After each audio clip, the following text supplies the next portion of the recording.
오늘 하나님께서 우리에게 주신 말씀은 신약성경 누가복음 6장 27절로 38절 말씀입니다. 누가복음 6장 27절로 38절 말씀.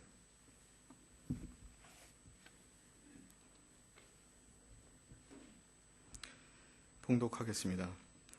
그러나 너희 듣는 자에게 내가 이르노니 너희 원수를 사랑하며 너희를 미워하는 자를 선대하며 너희를 저주하는 자를 위하여 축복하며 너희를 모욕하는 자를 위하여 기도하라. 너의 입뺨을 치는 자에게 저 뺨도 돌려대며 내 겉옷을 빼앗는 자에게 속옷도 거절하지 말라. 내게 구하는 자에게 주며 네 것을 가져가는 자에게 다시 달라 하지 말며 남에게 대접을 받고자 하는 대로 너희도 남을 대접하라. 너희가 만일 너희를 사랑하는 자만을 사랑하면 칭찬받을 것이 무엇이냐. 죄인들도 사랑하는 자는 사랑하느니라. 너희가 만일 선대하는 자만을 선대하면 칭찬받을 것이 무엇이냐. 죄인들도 이렇게 하느니라. 너희가 받기를 바라고 사람들에게 꾸어주면 칭찬받을 것이 무엇이냐. 죄인들도 그만큼 받고자 하여 죄인에게 꾸어주느니라. 오직 너희는 원수를 사랑하고 선대하며 아무것도 바라지 말고 꾸어주라. 그리하면 너희 상이 클 것이요 또 지극히 높으신 이의 아들이 되리니 그는 은혜를 모르는 자와 악한 자에게도 인자하시니라. 너희 아버지의 자비로우신 같이 너희도 자비로운 자가 되라. 비판하지 말라. 그리하면 너희가 비판을 받지 않을 것이요 정죄하지 말라. 그리하면 너희가 정죄를 받지 않을 것이요 용서하라. 그리하면 너희가 용서를 받을 것이요 주라. 그리하면 너희에게 줄 것이니 곧 후히 되어 누르고 흔들어 넘치도록 하여 너희에게 안겨주리라. 너희가 헤아리는 그 헤아림으로 너희도 헤아림을 도로 받을 것이니라. 아멘. 찬양대의 찬양을 하나님께 올려드린 후 이린호 목사님 나오셔서 자비로운 자가 되라는 제목으로 말씀 선포하시겠습니다.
아멘.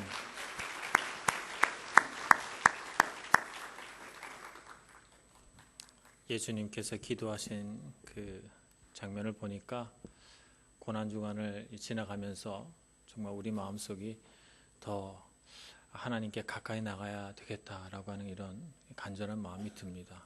찬양대의 찬양 하나님께서 들으시고 아마 우리의 마음도 같이 받으셨을 줄로 믿습니다. 예수님의 평지설교, 오늘은 두 번째 설교입니다. 오늘 예수님의 말씀은 세 부분으로 나누어 볼 수 있을 것 같아요. 첫 번째 부분, 두 번째 부분, 세 번째 부분 중에 첫 번째 부분과 세 번째 부분이 말씀이 굉장히 유사합니다. 보통 이런 구조를 샌드위치 구조다 이렇게 얘기를 합니다.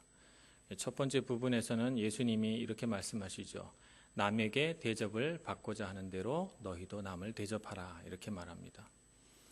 마지막 세 번째 부분에서는 예수님께서 이렇게 말씀하십니다. 너희가 헤아리는 그 헤아림으로 너희도 도로 헤아림을 받을 것이다 이렇게 말씀하십니다. 언뜻 들으면 전혀 다른 말씀 같지만 가만 살펴보면 두 말씀이 똑같은 말씀이에요. 남에게 대접받고 싶은 대로 대접하라 라고 하는 것은 긍정적인 측면에서 적극적으로 이렇게 하나님의 뜻대로 살라는 말씀이시고, 남을 헤아리는 그 헤아림으로 도로 헤아림을 받을 것이라고 하는 것은 일종의 경고의 말씀으로 남을 대접받고 싶은 대로 대접하지 않으면 오히려 내가 그 헤아림으로 헤아림을 받게 된다 말씀이지요. 그래서 하나는 긍정적으로 하나는 부정적으로 이렇게 말씀하시면서 똑같은 말씀을 이렇게 예수님께서 음악으로 따지자면 변주를 하신 것이죠. 음악에도 보니까 A가 있고 A-가 있고 뭐 이렇더라고요. 잘 모르지만 여튼 이제 일종의 변주죠. 그래서 이런 샌드위치 구조를 가지고 있을 때는 항상 중요한 것은 가운데다가 넣습니다. 가운데 있는 말씀은 뭔가? 36절 너희 아버지의 자비로우심과 같이 너희도 자비로운 되라 라고 하는 말씀이 오늘 말씀의 핵심입니다. 그래서 오늘은 우리가 어떻게 하면 하나님의 자비로우심 같이 우리도 자비로운 사람이 될까라고 하는 것을 묵상해 보고자 합니다. 이 말씀을 묵상하면서 정말 우리가 하나님 앞에서 자비로운 사람이 되기를 소망합니다. 우리가 자비로운 사람이 되려면 먼저 받은 은혜를 기억하는 사람이 돼야 됩니다. 오늘 예수님 말씀을 보니까 원수를 사랑하고 또 미워하는 자에게 선대하며 또 나를 저주하는 자에게는 축복하고 나를 모욕하는 자에게는 자를 위해서는 기도하라 이렇게 말씀하십니다. 이 말씀을 가만 들으면 어떻게 사람이 이렇게 할 수가 있나? 이 말씀을 예수님이 하신 좋은 말씀이구나 이렇게 받을 때는 이 말씀이 우리 안에 부대껴 오는 게 없어요. 참 예수님은 좋은 말씀도 하시고 어쩌면 이렇게 말도 수려하게 잘하실까 뭐 이런 생각을 하면 그냥 은혜만 게 됩니다. 근데 이 말씀대로 살려고 하면 부딪혀 옵니다. 사실 우리를 미워하거나 우리를 저주하거나 우리를 모욕하는 사람을 우리 앞에 당장 만나게 되면 우리는 분노가 먼저 올라오죠. 화가 먼저 나고요. 어떻게 하면 저 사람에게 자기 잘못한 걸 따끔하게 가르쳐 줄 수 있을까? 혼낼 수 있을까? 나에게 잘못한 부분을 어떻게 하면 저에게 합당한 벌을 그에게 줄 수 있을까? 뭐 이런 것들을 생각하지. 그렇지. 원수를 사랑하라고 하셨지. 사랑해야지. 나를 저주했으니까 난 축복해야지. 이렇게 안 되잖아요. 보통 이제 그렇게 하는 일은 목사님들이 해야 된다고 생각합니다. 목사님들은 그렇게 사셔야지. 원수를 사랑해라고 했잖아. 내가 아무리 목사님을 욕해도 모든 목사님 나를 축복해야지. 이렇게 생각하지. 그렇게 생각하지. 내가 해야 될 일이구나. 이렇게 생각을 하지 않아요. 이 말씀대로 살아갈 모든 책임과 부담을 목사님에게 준단 말이죠. 그런데 오늘 말씀에 보면 예수님이 목사만 이렇게 살아라 이렇게 돼 있지 않습니다. 예수님의 말씀을 듣기 위해 모여든 모든 무리에게 듣는 귀 있는 사람에게는 다 말씀하신 것이에요. 그래서 오늘 우리는 예수님 말씀대로 그렇게 원수를 사랑하고 미워하는 자를 선대하며 또 나를 저주하는 자에게는 축복하는 삶을 살아가야 됩니다. 그러려면 어떻게 해야 될까요? 막 노력하면 할 수 있습니까? 열심히 내 마음을 단련시키고 훈련하고 그러면 됩니까? 어떻게 하면 예수님 말씀대로 살 수 있을까요? 오직 은혜로만 됩니다. 내가 얼마나 큰 은혜를 받은 사람인가 하는 것을 깨닫는 순간 우리는 이 말씀대로 살아갈 힘과 능력을 얻게 되는 것이죠. 로마서 5장 6절에서 8절 말씀을 같이 한번 보겠습니다. 로마서의 사도 바울은 이렇게 말씀하십니다. 우리가 아직 연약할 때에 기약대로 예수 그리스도께서 경건하지 않은 자를 위하여 죽으셨도다. 의인을 위하여 죽은 자가 쉽지 않고 선인을 위하여 용감히 죽는 자가 혹 있거니와 우리가 아직 죄인 되었을 때에 그리스도께서 우리를 위하여 죽으심으로 하나님께서 우리에 대한 자기의 사랑을 확증하셨느니라. 이렇게 말씀하셨습니다. 우리가 아직 죄인 되었을 때에 그리스도께서 우리를 위하여 죽으셨다. 이렇게 말씀하고 있죠. 이 말은 조금 쉽게 말씀을 드리면 내가 죄를 짓고 내가 얼마나 죄인인지 알지도 못하고 그리고 하나님 앞에 하나도 미안하지 않을 그때 내 죄를 조금도 뉘우치지 않고 깨닫지도 못하고 회개하지도 않을 그때 예수 그리스도께서 나의 죄를 위해서 대신 십자가를 지시고 그리고 나의 죄를 사해 주시고 용서해 주셨다는 거예요. 그리고 나 대신 죄의 대가를 받으셨다는 거죠. 그것이 은혜입니다. 우리에게 주어진 은혜지요. 근데 많은 사람들이 내가 그렇게 큰 은혜를 받은 사람인 것을 자꾸 잊어버립니다. 마태복음 18장에 보면 예수님께서 용서에 관한 이런 비유를 베드로와 제자들에게 가르쳐 주십니다. 베드로가 나와서 예수님, 우리는 몇 번이나 용서해야 됩니까? 이렇게 예수님께 여쭙더니 예수님이 7번씩 70번이라도 용서하라 이렇게 말씀하십니다. 그러면서 한 가지 비유를 하시는데 임금에게 1만 달란트 빚진 종이 있었어요. 빚을 안 갚으니까 임금이 이 종을 불렀습니다. 1만 달란트를 갚으라. 1만 달란트가 얼마 정도 될까요? 제가 계산은 해보지 않았습니다. 무지무지 많은 액수입니다. 1달란트가 금 한 20kg 정도의 무게라고 하니 그 값어치라고 하니까 1만 달란트라 그러면 금을 아마 트럭으로 싣고 와야 되는 어마어마한 양의 가치입니다. 한 1,000억, 2,000억 이렇게 우리가 한번 불러볼 수가 있을 것 같아요. 어마어마한 빚을 지고 있는 이 사람을 불러다가 그 빚을 갚으라고 추궁을 하는데 보니까 너무 불쌍해요. 제가 꼭 갚겠습니다. 그러니 좀 기다려 주세요. 이렇게 말하는데 빚을 갚을 능력도 없어 보이고 너무 불쌍한 거예요. 그래서 왕이 그 종의 빚을 다 탕감을 해줍니다. 얼마나 좋은 일이에요. 얼마나 기쁜 일이고 얼마나 큰 은혜입니까? 그런데 이 사람이 집에 돌아가다가 자기에게 100데나리온 빚진 사람을 만났어요. 그 사람이 빚을 안 갚는다고 멱살을 줍니다. 그 사람이 똑같이 말해요. 제가 꼭 갚겠습니다. 그러니 기다려주세요. 이렇게 말합니다. 그런데 기다려주지 않고 그를 감옥에 가두어 버립니다. 100데나리온은 하루 일꾼이 일한 품삯이 1데나리온이니까 100일치의 품삯이 됩니다. 그러니까 한 3달치 월급 되는 거죠. 3달치 월급을 받으려고 1만 달란트 탕감받은 사람이 그 사람의 멱살을 쥐고 감옥에 가두어 버린 거죠. 그래서 임금이 그 소식을 듣고 종을 불러 이렇게 말합니다. 내가 너를 불쌍히 여김과 같이 너도 내 동료를 불쌍히 여김이 마땅하지 아니하냐. 이렇게 야단을 치시고는 이 종도 감옥에 가두어 버립니다.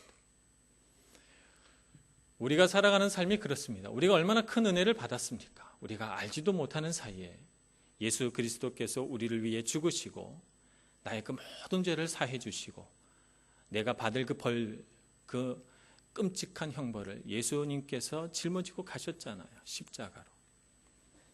그런데 우리는 그걸 자꾸 잊어버리고 내가 얼마나 큰 은혜 받은 사람인가를 잊어버리고 자꾸 누군가를 향해서 정죄하고 누군가를 미워하고 누가 나에게 모욕의 말을 하면 참지 못하고 우리도 같이 악한 말로 대응하는 이런 모습들을 보게 됩니다. 어떤 사람은 이렇게 말하기도 합니다. 상대방이 참여하지도 않고 뉘우치지도 않았는데 용서해 주는 것은 값싼 용서입니다. 정말 잘못했다고 회개하고 참여하면 그때 용서하는 것이 맞습니다. 이렇게 말합니다. 이것이 세상에서 말하는 용서입니다. 세상의 관점이죠. 그러나 오늘 마태복음 18장에서 임금은 그 종이 자기 죄를 회개하고 뉘우치지 않았는데도 빚을 탕감해 줍니다. 예수님께서도 우리가 우리 죄를 뉘우치기도 전에 우리를 위하여 십자가를 지셨고 우리를 용서해 주셨습니다. 이것이 하늘나라 법칙이고 하나님이 사용하시는 용서의 방법입니다. 레미제라블이라고 하는 책 보셨죠? 영화도 보셨을 테고요. 거기에 보면 빵 한 덩어리를 훔쳐서 이 장발장이 20년을 감옥에 갇혀서 고생합니다. 20년 만에 감옥에서 나오니 세상은 너무 많이 변했고 돈은 하나도 없어요. 그런데 이 불쌍한 거린이나 다름없는 장발장을 어느 교회 주교가 초대해서 저녁을 대접합니다. 저녁을 먹는데 보니까 은그릇들이 쫙 나와 있는 거예요. 은그릇과 은수저들. 저걸 팔면 얼마나 내가 많은 돈을 벌 수 있을까 이런 생각이 들어서 장발장이 그날 밤 은수저와 은그릇들을 가방에 넣고 도망을 갑니다. 한번 감옥에 갔다 온 사람은 아마 낙인이 찍혀 있어서 그런지 자꾸 검문을 하게 되나 봐요. 검문에 딱 걸린 거죠. 그래서 이 순경들이 장발장을 잡아가지고 주교 앞으로 데리고 옵니다. 이 사람이 이 교회에서 이 은그릇들 훔쳐간 건 맞지요? 이렇게 물어봅니다. 주교가 실수하셨군요. 여러 경찰 선생님들. 저는 이 사람에게 이 은그릇과 은수저들을 다 선물한 겁니다. 그런데 장발장 왜 은초대는 가져가지 않았어요? 이게 가장 비싼 건데 이것도 가져가시오 하고 그에게 줍니다. 또다시 감옥에 가서 남은 여생을 아마 평생토록 감옥에 갇혀 있어야 될 거라고 절망했던 장발장은 깜짝 놀라서 눈을 휘둥그레 뜹니다. 순경들은 머쓱해져서 돌아가고 주교와 장발장 이 두 사람만 남게 됐을 때 이 주교가 이렇게 말합니다. 이 순간을 절대로 잊어서는 안 됩니다. 하나님이 당신의 영혼과 생명을 사셨습니다. 이제 당신은 당신의 것이 아니고 하나님께 속해 있습니다. 이렇게 말했습니다. 은혜를 베푼 것이죠. 장발장은 용서를 구하지 않았습니다. 그는 자기 자신의 삶에 대해서 절망했고 자기가 그렇게밖에 행동할 수 없는 이 세상을 미워하며 살아왔습니다. 용서를 구하지도 않은 장발장에게 은혜가 베풀어지고 그리고 그 은혜를 장발장이 맛보았을 때 장발장은 죽어가는 창녀의 딸을 약속대로 거두어서 코제타라고 하는 이 아이를 자기의 양녀로 삼고 그리고 그 양녀 코제트를 사랑한 남자를 위해서 위험을 무릅쓰며 그 남자를 구출해냅니다. 은혜를 받은 사람으로서 그 은혜를 세상에 전하기 위해 자기의 생명과 목숨을 거는 것을 보게 됩니다. 은혜는 이런 것이지요. 우리는 은혜 받은 사람입니다.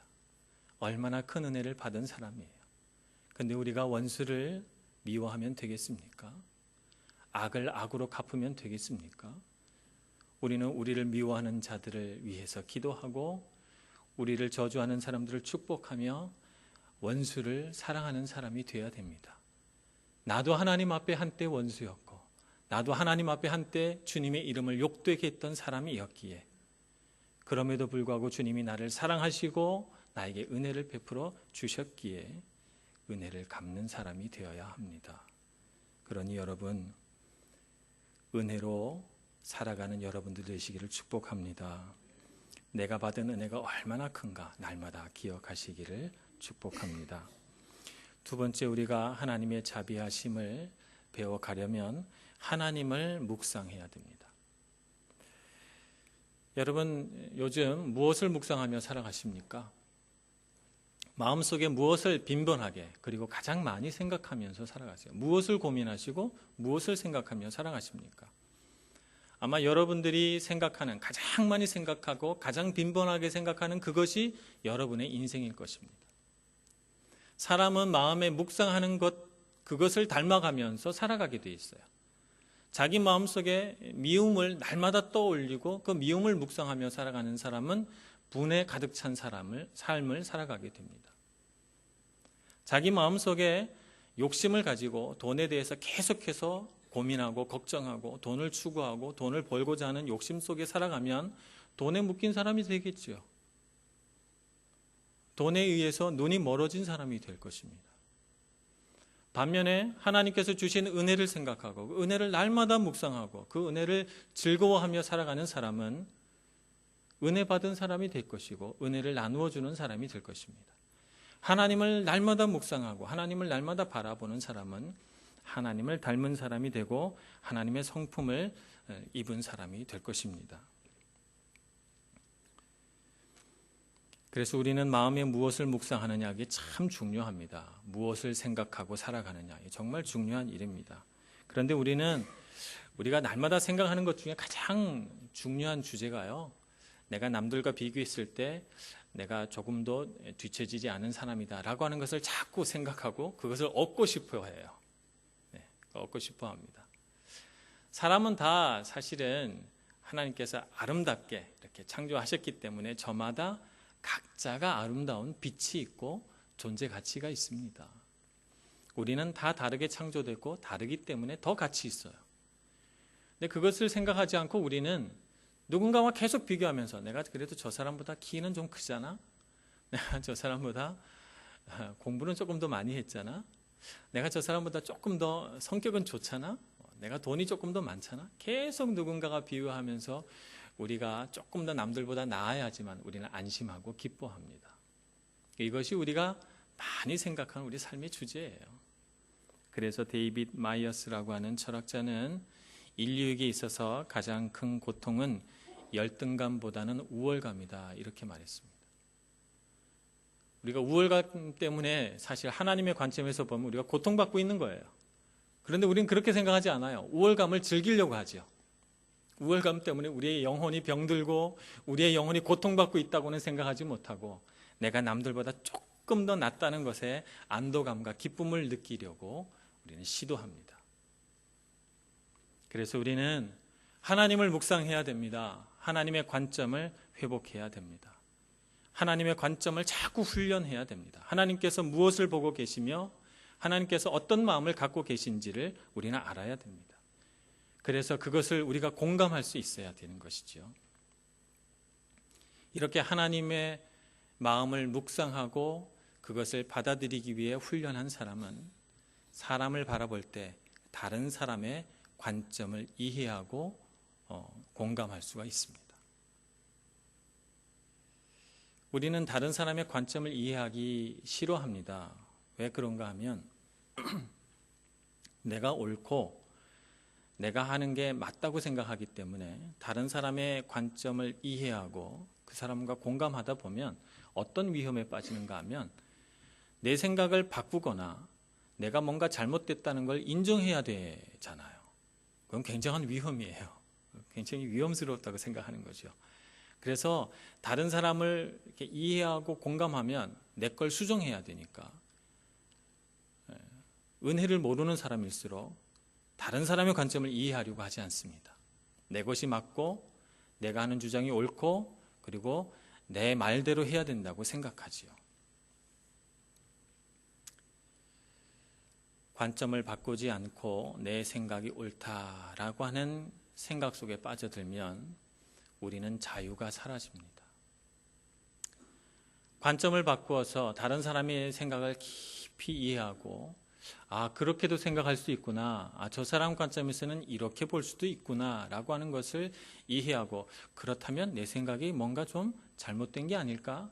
라고 하는 생각 속에 들어가면 그런 사람은 굉장히 자유합니다. 마음이 넓어지고 언제든지 자기의 생각을 바꿔낼 수 있고 자기의 잘못도 순순히 인정할 수 있게 되고, 이런 사람은 건강하고 힘이 있고 열려진 사람이고 자유한 사람이 됩니다.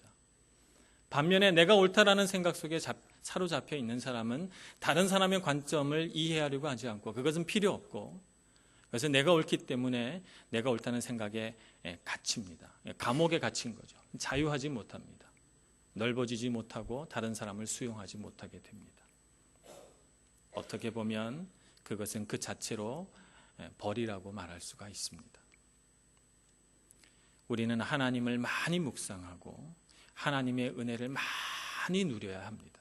많이 누려야 합니다. 그래야만 우리가 관점 바꾸기를 할 수가 있는 것입니다. 하나님의 관점에서 나는 어떤가? 하나님은 어떻게 느끼실까? 생각하게 되고, 그렇게 되면 다른 사람의 관점, 다른 사람의 입장을 이해할 수 있게 됩니다. 그런 사람은 하나님과의 관계 안에서도, 사람과의 관계 안에서도 큰 은혜를 누리게 되고 하나님의 성품을 닮아가는 사람이 될 것입니다.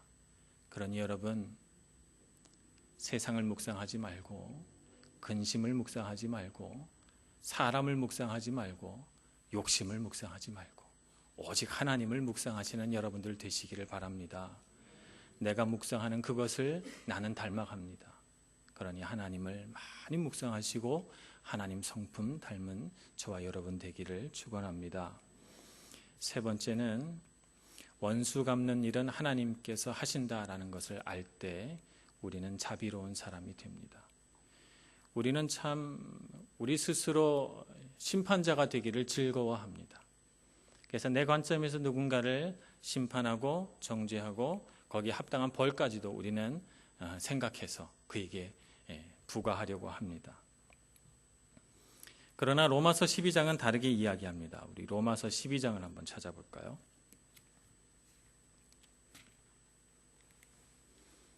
로마서 12장 19절에서 21절 말씀을 같이 한번 보겠습니다.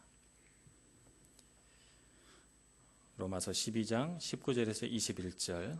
내 사랑하는 자들아, 너희가 친히 원수를 갚지 말고 하나님의 진노하심에 맡기라. 기록되었으되 원수 갚는 것이 내게 있으니 내가 갚으리라고 주께서 말씀하시니라. 내 원수가 줄이거든 먹이고 목마르거든 마시게 하라. 그리함으로 내가 숯불을 그 머리에 쌓아 놓으리라. 악에게 지지 말고 손으로 악을 이기라. 아멘. 원수 갚는 일이 누구에게 있습니까? 하나님 손에 있습니다. 하나님 손에 있기 때문에 우리가 굳이 원수 갚을 필요가 없어요. 하나님께서 선과 악을 공정하게 판단하셔서 악한 자에게는 그에 맞는 벌을, 선한 자에게는 그에 맞는 축복을 우리에게 주시기 때문에 그렇습니다. 우리가 오직 해야 될 일이 있다면 악한 자를 위해 기도하고 악한 자에게 후대하며 악한 자를 위하여 우리가 더 선한 행위를 하는 것이죠. 그것이 그 머리에 숯불이 된다고 했습니다.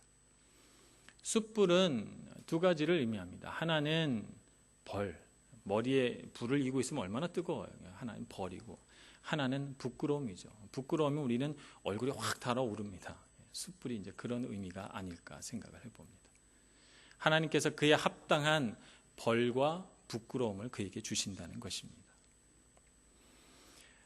레미제라블에 보면 이 문학작품을 정말 아름다운 문학작품으로 만들어주게 하는, 감동을 주는 장발장과 대치되는 또 한 사람의 인물이 등장합니다. 그 사람은 자베르 경감이라고 하는 사람이죠. 이 사람은 법에 충실한 사람입니다. 자기 의에 대한 확신이 있어요. 나는 옳다라고 하는 확신이 있고, 그것에서 조금도 그는 벗어나지 않는 사람이기 때문에 도덕과 윤리에 있어서 그는 아주 완벽한 삶을 추구하고, 그래서 자기는 선의 대변자로서 반드시 악을 심판해야 된다라고 생각하는 사람입니다. 그의 눈으로 볼 때 장발장은 분명히 은그릇을 훔쳤고 심판을 받아야 되는데 심판을 받지 않았기 때문에 그것은 옳지 않은 거예요. 그래서 그를 추적합니다. 평생도록 장발장을 추적합니다. 그러나 장발장을 추적하면서 그가 그의 삶 가운데 은혜를 얼마나 많이 베푸는지를 그가 보게 되고, 그의 마음이 흔들리지만 그때마다 마음을 굳게 먹고 그를 심판해야 된다는 열망에 사로잡힙니다. 마지막 순간 자베르 경감이 목숨을 잃게 됐을 때 장발장은 목숨을 걸고 그를 구출하러 갑니다.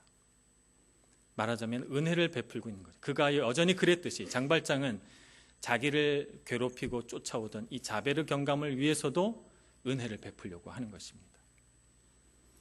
그런데 이 세상을 살면서 한 번도 은혜를 경험해 보지 못했고 자기 의로 심판하는 것만 알고 있던 이 자베르 경감은 그 은혜를 받으려고 하니까 못 견디겠는 거예요.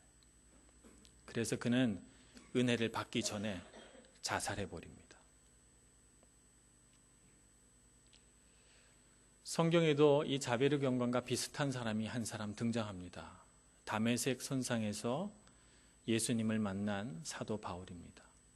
그는 자기가 옳다라고 하는 확신 속에서 그가 교육받은 철저한 율법주의 속에서 예수 믿는 사람들을 감옥에 가두고 어떤 사람은 잡아서 매를 맞게 하고 어떤 사람은 잡아서 죽이기도 합니다. 그는 정말 자기가 하는 일이 옳다고 믿었습니다. 그러나 다메섹으로 가는 길에서 네가 왜 나를 핍박하느냐라고 하는 주님의 음성을 듣고 주님의 그 자비로우신 음성 안에 깃들인 하나님의 은혜를 그가 받은 후에 그는 완전히 다른 사람이 됩니다. 그는 더 이상 자기 의로 살아가지 않고 하나님의 은혜로 살기로 결정합니다. 원수 갚는 일이 내가 심판자가 돼서 누군가를 끊임없이 정죄하고 판단하고 심판하는 일이 자기의 일이 아닌 것을 알게 된 것이죠. 오늘 우리는 어떻게 이 세상을 살아갑니까?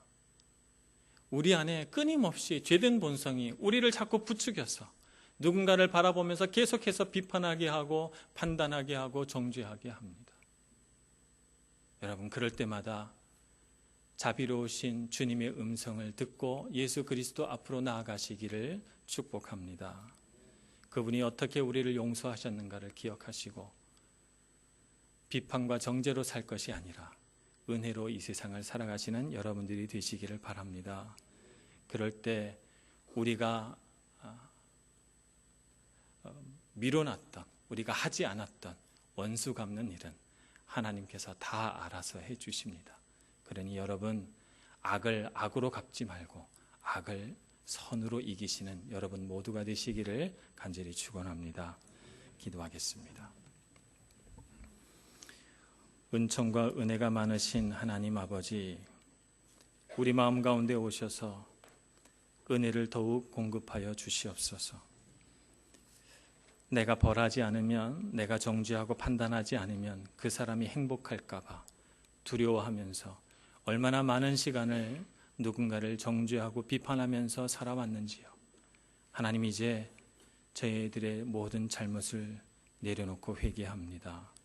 주님, 우리에게 용서하는 마음을 주시고 우리에게 주님의 은혜를 묵상하고 그것을 베풀 줄 아는 선한 마음을 허락하여 주시옵소서. 예수님의 이름으로 기도합니다. 아멘.